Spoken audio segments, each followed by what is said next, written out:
This is the UX motion system case study for the client UST. This is for a kiosk software in a hospital cafeteria. And I'll be breaking down the entire process, which is the auditing, the designing, and the building of this app redesign. And so the first thing that I did was I coordinated with the engineering and the product owners and the UX designers to basically just study the flow of the application as it was at that time. And this is an important part of the process with regards to the app redesign, yes, but then also the motion redesign, which is done by assessing every individual state of the application. From one state to the next, because user experience is interaction. And so an interaction is just a sequence of information spaces. Animation is a sequence of images. And that conceptual overlap is important in how I approach animation. The experience was that users would go to a kiosk and they would put a tray of food on a scale, and the machine will identify the items on the tray, and then the user can just proceed to check out. And when the items are recognized by the machine on the tray, it populates a list, and then you will see your checkout list, and then the user proceeds to check out. So the first thing was there is a voice UI that was part of their user experience and the checkout flow itself. The problem is that the graphic affordance was just not obvious enough for the user. You can see right here, there's a lot going on. This is the initial screen that they gave me. And you can see that there's a lot of visual information. It's not very clear. You know, there's checkout here, which looks like it's a button, and then it says please place the item on weight scale, which is an instruction, and it's kind of confusing. But then the voice UI, which you can see at the very bottom, was an option that allows users to just not even interact with the kiosk with their hand gestures. They can just use their voice. The problem is this affordance is just not obvious at all. And so the first thing I did was I leveraged a new visual design and motion design to draw the user's attention to this voice UI. And so this next slide is the redesign. And so there's a number of things going on here, and I'll just break it down. But the first thing you see is so this is the bottom of a UI here. And so it's zoomed in. And the first thing that happens is there is no voice UI. You don't see anything there. And once there's about a second that elapses, the voice UI shows up. And so this is important as far as UX motion goes, because we're actually causing the user to look in a certain way. We are drawing the user's attention by moving the UI in a very specific way. So this is the idea behind motion affordance in UX motion, which is that the user is going to look at anything that's moving on a static screen. So we leverage that to draw the user's attention down to this voice UI, but then there's a number of different animations here that keep the user informed of the status of the search throughout the entire time.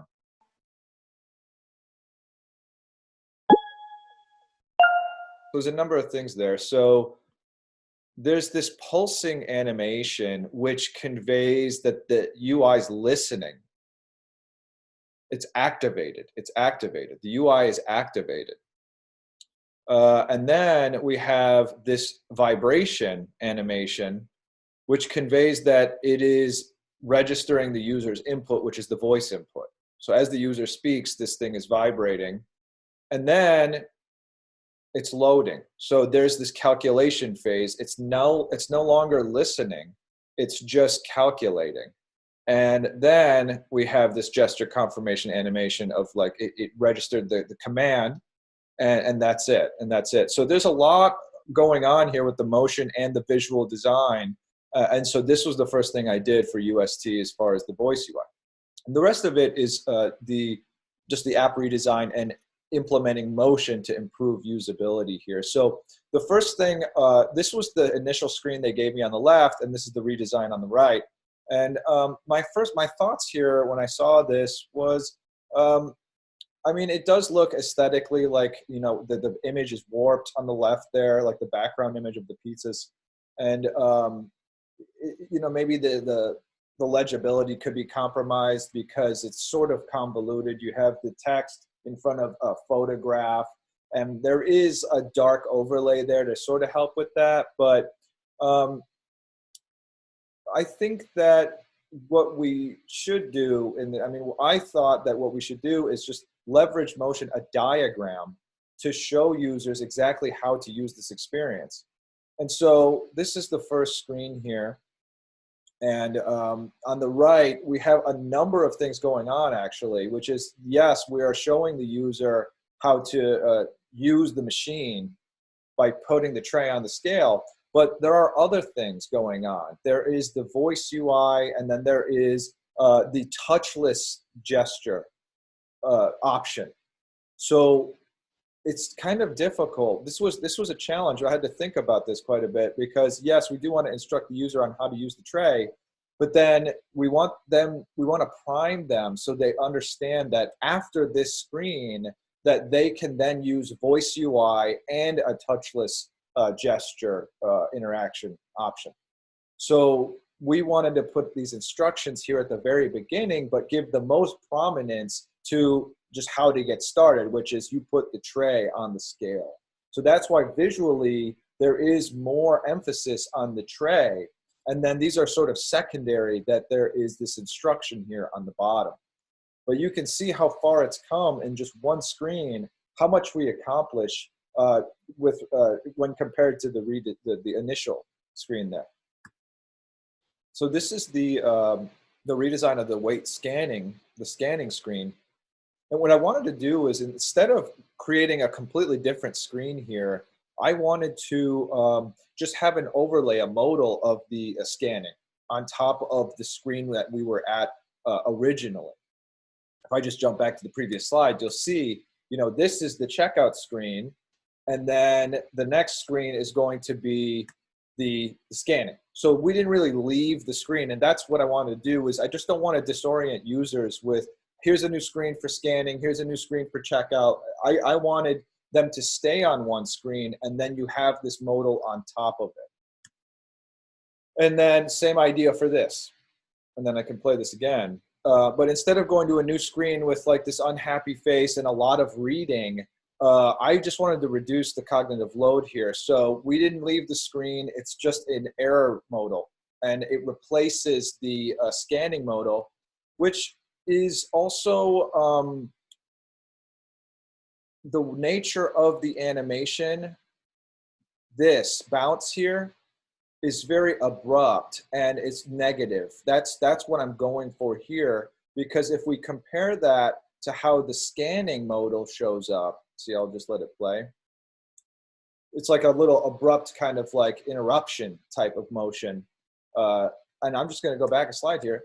So see, we can see that the nature of this one is very like elegant and soft, and it's sort of just fading in. And then you compare it to this one, which is abrupt, kind of jarring type of animation. And then, so this is the redesign for the list. And so initially what I saw was, yes, it's orange and it's kind of unusual. What I said to them was, I think we should leverage a card system and make it white, and then we'll leverage a card system to convey a spatial hierarchy. So anything that's in the foreground is the most important information at that time. But then also we're leveraging the law of common region, which is just that whatever is within a container is related to each other. So we can see on the right here, there's like 4 different areas. So we have this camera area up at the top that shows the actual tray. And then we have the My Order list. And then we have the pay now area that shows you the total. And then we have the voice UI at the bottom. So this is four very important and very different parts of the experience. Ultimately, we want them to check out. And the pay now has the most prominence, visual UI design wise. The camera has its own level of prominence, but the pay now color, we wanted that to be different. So it would draw emphasis and guide the user, in a sense, through the experience. And also, we wanted to change the copy from checkout to pay now because they have already begun the checkout experience. So this was, we can't say checkout again. It should say pay because we're already checking out. We want to pay now. So the next screen is what we're seeing here is motion affordance to make the state change more obvious. So what's happening is there is an item, a list item that has been deleted, but we want to use motion here to make it obvious that that has just happened. So I'm going to scrub through here and compare the difference. I'll play it again. So we can see when there is an animation, it's much more obvious that something has been deleted, as opposed to, let's say there's no animation. See, it's not as obvious what just happened. It's actually confusing. We don't exactly know what has just happened on this list. We know there's a difference between the two states, but it's not as obvious as the animation. See, it's very, very clear when you fade one out and then move the rest, what has just happened. The user does no longer have to deduce what has just happened. They are perceiving what has just happened. This is the difference between perception versus deduction. And so that's very important. It's very subtle, but it makes a huge difference. And so on the left, there was this option where you could, once you've reached the amount of available space on the tray, you would click a button to add more items to the tray. And so there would just be a loader, and there's really no instruction to the user how they're supposed to add new items. Like, what does that even mean? So what I did was propose this animation that actually shows the user, as soon as they hit add next tray, we're showing them, you actually remove this initial tray and add a second one. And so this is just leveraging motion as a means of instruction. And so once that new tray has been added, we want to basically add to that list, the initial list. We're just going to make it longer. There's more items on this checkout list now. So what's going on is instead of just a static abrupt change, I wanted to make it so there is just this motion that shows the addition of these list items to that initial list. So there is no like initial and final list. There is one list that has just been changed. And this animation helps to convey that continuity and that relationship between the two. And there are some subtle visual design differences here. We can see that there is now a slit in the top of that container here, where you see it says my order. There is this new slit there with a drop shadow. So it shows that the list is kind of like going up into it and it's behind this this slit. And then the scroll bar here, which is very important because we want users to understand that there is additional list items up above. And that scroll bar is the visual affordance that conveys that idea. And we make it move to reinforce the visual affordance with motion.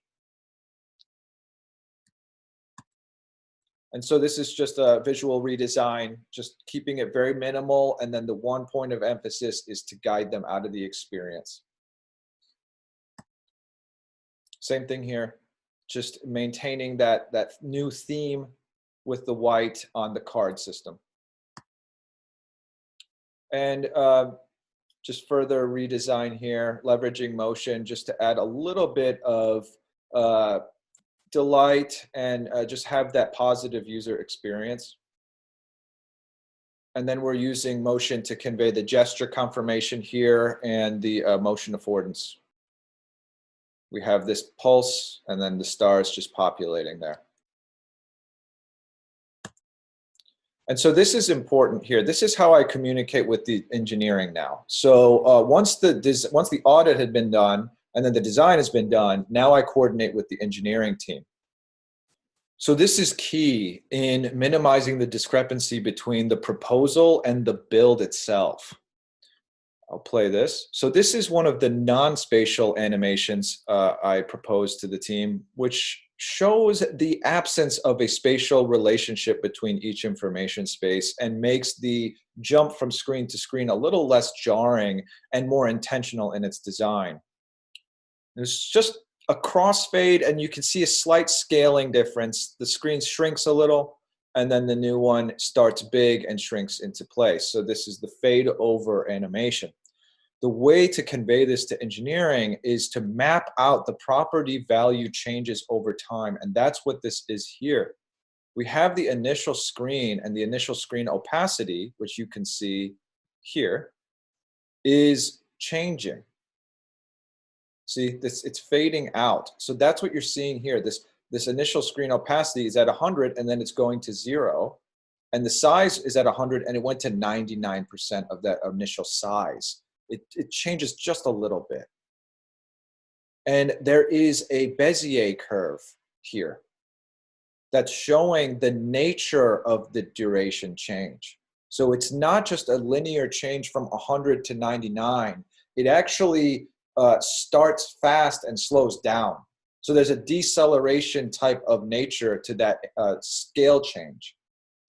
And so there's that. That's just these two property value changes mapped out here, and that's it. And then we have this new screen, which is here, these two, final screen size and final screen opacity. And then the delay. So we're actually mapping out the delay because the final screen does not come in right away. There's actually a gap of time between the two. See here, this is after the initial screen disappeared. It's not instant. There is a delay here. It's a total delay of the final screen is 180 milliseconds. But the opacity of the initial screen, it fades out over 130. So there's 50 milliseconds here where there's nothing between the two screens.